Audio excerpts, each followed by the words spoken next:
வணக்கம். இந்த கடல் பயணத்துல நம்ம என்ன பார்க்க போறோம் அப்டின்னா, ரொம்ப நாளுக்கு பிறகு நமக்கு வந்து இந்த ராப்பாறை மீன்கள் கொஞ்சம் கிடைச்சிருக்கு. அது கூடவே கொஞ்சம் மீன்கள்லாம் கலப்பாவே கிடைச்சிருக்கு. அதுதான் இந்த வீடியோல பார்க்க போறோம். இப்ப தான் முதல் முறை நம்ம வீடியோ பார்க்குறீங்க அப்டின்னா, நம்ம சேனல சப்ஸ்கிரைப் பண்ணுங்க. பக்கத்துல ஒரு பெல் ஐகான் இருக்கும். அத கிளிக் பண்ணி ஆல்ல வச்சுக்கங்க. அப்பதான் நம்ம போடக்கூடிய ஒவ்வொரு வீடியோ உங்களுக்கு தொடர்ந்து வந்துட்டே இருக்கும். வாங்க இப்ப நம்ம வீடியோக்கு போலாம்.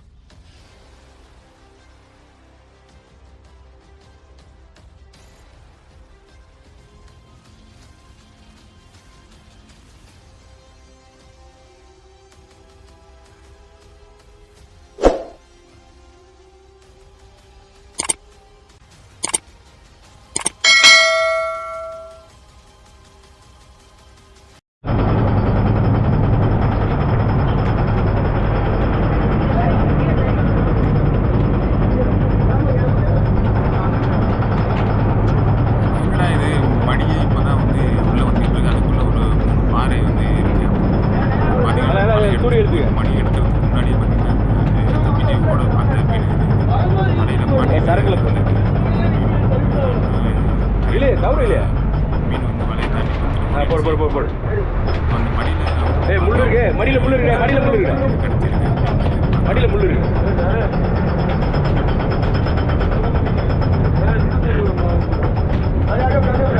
ஓய் பாரு பாரு பாரு.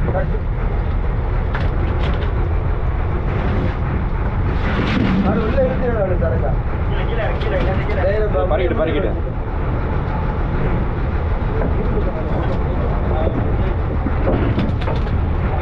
இல்லை இல்லை ஒரு இதும் பறிய பறி.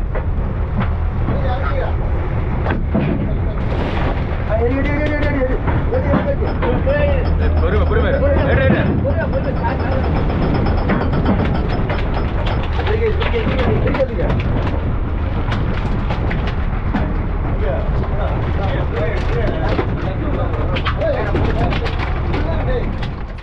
இது நம்ம வலை போட்டு எடுத்தது நமக்கு கிடைச்ச மீன்கள். அதெல்லாம் கிட்டத்தட்ட ஒரு 20, 25 நாள் ஆச்சு நம்ம கடலுக்கு வந்தே. ஏன்னு கேட்டீங்கன்னா, நம்ம சுனாமி நினைவு நாளுக்கெல்லாம் 2, 3 நாளுக்கு முன்னாடி வந்து நம்ம கரைக்கு போயிருந்தோம். அதுக்கப்புறம் இந்த புயல் எச்சரிக்கை குடுத்துருந்தாங்க. அதனால அதுலேருந்து கடலுக்கு போகல. அப்புறம் போட்ட வந்து நம்ம மேல ஏத்திட்டோம். மேல ஏத்திட்டு கொஞ்சம் வேலையெல்லாம் பார்க்க வேண்டியதா இருந்துச்சு. கிட்டத்தட்ட ஒரு 15 நாள் கிட்ட ஆயிடுச்சு.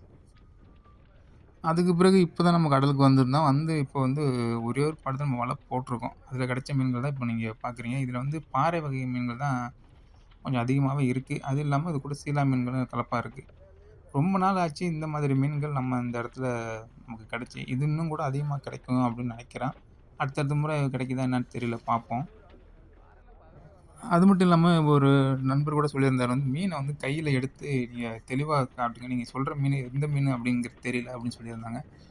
அதுக்காக இப்போ நம்ம மீன்கள்லாம் பிரிக்க போறாங்க. பிரிச்ச பிறகு நம்ம வந்து என்னென்ன மீன்கள் அப்படிங்கிறத பார்ப்போம். கிட்டத்தட்ட இந்த முறை நமக்கு கிடைச்சிருக்க மீன்கள் எல்லாம் கணக்கு பண்ணோம் அப்படின்னு பார்த்தீங்கன்னா, கிட்டத்தட்ட ஒரு 20 கூட வரைக்கும் மீன்கள் கிடைச்சிருக்கும். இது வந்து ராப்பாறை அப்படின்னு சொல்லுவோம். நம்ம பகுதியில வந்து ராப்பாறை அப்படின்னு சொல்லுவோம். இது ஒரு 1 கிலோ, 1 1/2 கிலோ அந்த மாரி சைஸ் தான் நமக்கு கிடைச்சிருக்கு. ஒரு 5, 6 கூட இருக்கும் அப்படின்னு நினைக்கிறேன். பிரிச்சா தெரியும் எவ்வளவு இருக்கும் அப்படின்னு சொல்லிட்டு. அது இல்லாம இந்த மாதிரி மீன்கள் இந்த 1 கிலோ, 1 1/2 கிலோ இருக்கக்கூடிய மீன்கள் வந்து எப்போதுமே ஒரு நல்ல விலைக்கு போகும். கிலோ வந்து ஒரு ரூ. 300, ரூ. 350 அந்த மாரி விலைக்கு போகும். பெருசா இருக்கக்கூடிய மீன்கள்லாம் அந்த அளவுக்கு விலை போகாது. இது வந்து நம்ம பகுதியில பார்த்தீங்கன்னா, வரிசைலா அப்படின்னு சொல்லுவோம். நெறைய இடத்துல பார்த்தீங்கன்னா, மாவுலா அப்படின்னு சொல்லுவாங்க. இது வந்து நம்ம பகுதியில வந்து வரிசைலா மீன் அப்படின்னு சொல்லுவோம் இந்த மீன. இது கூட ஒரு 10 கூடைக்கு இருக்கும் அப்படின்னு நெனைக்கிறேன். இந்த மீன் தான் கலப்பா நமக்கு கிடைச்சிருக்கிறது. மீன் பிரிச்ச பிறகு நம்ம வந்து பார்க்கலாம் எவ்வளது இருக்கு அப்படிங்கிறத. நம்ம எங்க வந்து வலை போட்டு நம்ம வந்து இழுத்துட்டு வந்திருந்தோமோ, அதே இடத்துக்கு வலை போடலாம் அப்படின்னு சொல்லிட்டு ஓடிட்டு இருக்கோம். அது இல்லாம காத்தும் கொஞ்சம் சீற்றமாவே இருக்கு. அதனால ஆம் ஓடும்போது வந்து சரியா இது பண்ண முடியல. ஆனா தண்ணி வந்து மேல அடிச்சுக்கிட்டே இருக்கு. அதனால வந்து அந்த பிரிக்கிற வீடியோலாம் சரியா எடுக்க முடியல. பார்த்தீங்கன்னா, அந்த பெரிய வகையான மீன்கள்லாம் இங்க பிரிச்சு இது வந்து புள்ளிப்பெருவை அப்படின்னு சொல்லுவோம். அந்த மாதிரி பாறைய வந்து புள்ளிப்பெருவை அப்படின்னு சொல்லுவோம். இது வந்து பெரும்பாறை அப்படின்னு சொல்லுவோம். இதெல்லாம் பார்த்தீங்கன்னா, ஒரு 10 கிலோ, 8 கிலோ அந்த மாதிரி இருக்கக்கூடிய மீனு. இது வந்து பெரும்பாறை அப்படின்னு சொல்லுவோம். இந்த மாதிரி உள்ள மீன. அந்த பக்கத்துல இந்த வெள்ளையா இருக்கிறது வந்து குருவி திருக்கை அப்படின்னு சொல்லுவோம். மற்ற வகை மீன்கள ஃபர்ஸ்ட்டு பார்த்தோம். அந்த ராப்பாறை மீனு, அதுக்கப்புறம் அந்த சீலா. இதுதான் நமக்கு இந்த முறை கிடைச்ச மீனு. மற்ற வகை கலப்பு மீன்கள் அதிகமா கிடைக்கல. இருந்தாலுமே இதுவே நமக்கு வந்து பார்த்தீங்கன்னா, ஒரு எல்லா மீன்களும் சேர்த்தோம் அப்படின்னா, ஒரு 20 கூட அளவுக்கு நமக்கு கிடைச்சிருந்தது. இப்போ நமக்கு இந்த முறை கிடைச்சிருக்க மீன்கள் பார்த்தோம் அப்படின்னா, சராசரியா வந்து இதோட கிலோ வந்து ரூ. 300க்கு மேல இருக்கக்கூடிய மீன்கள் தான் இப்ப நமக்கு கிடைச்சிருக்கிறது எல்லாமே. இந்த மீன்லாம் வந்து எப்பவுமே வந்து விலை அதிகமா இருக்கும். அது ஏன்னா ரொம்ப ரொம்ப டேஸ்ட்டா இருக்கக்கூடிய மீன்கள். இதனால வந்து விலை வந்து அதிகமாவே இருக்கும். குழம்புக்குனாலும் சரி, வறுத்து சாப்பிட்டாலும் சரி, இந்த மாதிரி எப்படி சமைச்சு சாப்பிட்டாலுமே இது வந்து ரொம்ப ரொம்ப அருமையா இருக்கக்கூடிய மீனு. அதனால தான் பார்த்தீங்கன்னா, எப்பவுமே இந்த மீனுக்கு வந்து கொஞ்சம் விலை அதிகமாவே இருக்கும். இதில இருக்கக்கூடிய ஒரு பாதி மீன்கள் பிரிச்சாச்சு. இன்னும் ஒரு பாதி மீன்கள் இருக்கு. அந்த மீன்கள் தான் பிரிச்சுட்டு வந்துட்டு இருக்காங்க. மொத்தமா வந்து நான் சொன்ன அந்த அளவுக்கு தான் இருக்கும் அப்படின்னு நினைக்கிறேன். இந்த வீடியோ உங்களுக்கு பிடிச்சிருந்தது அப்படின்னா லைக் பண்ணுங்க. உங்க நண்பர்களுக்கு ஷேர் பண்ணுங்க. உங்க கருத்துக்கள கமெண்ட்ல பதிவு பண்ணுங்க. மறக்காம நம்ம சேனல சப்ஸ்கிரைப் பண்ணுங்க. இது மாதிரியான வீடியோக்கள் நீங்க விரும்புறீங்க அப்படின்னு சொல்லிட்டு கமெண்ட்ல சொன்னீங்கன்னா, அந்த மாதிரி கூட நம்ம வந்து வீடியோ ட்ரை பண்ணி பார்க்கலாம். நம்ம எப்பவுமே இந்த போட்லயே, கடல்லயே இருக்கிறதுனால வந்து மற்ற வகையான வீடியோக்கள் நம்ம எதுவும் எடுக்க முடியறதில்ல. நீங்க சொன்னீங்க அப்படின்னா, அதுக்கு தகுந்த மாரி நம்ம வந்து வீடியோ வந்து ட்ரை பண்ணி பார்க்கலாம். நன்றி, வணக்கம்.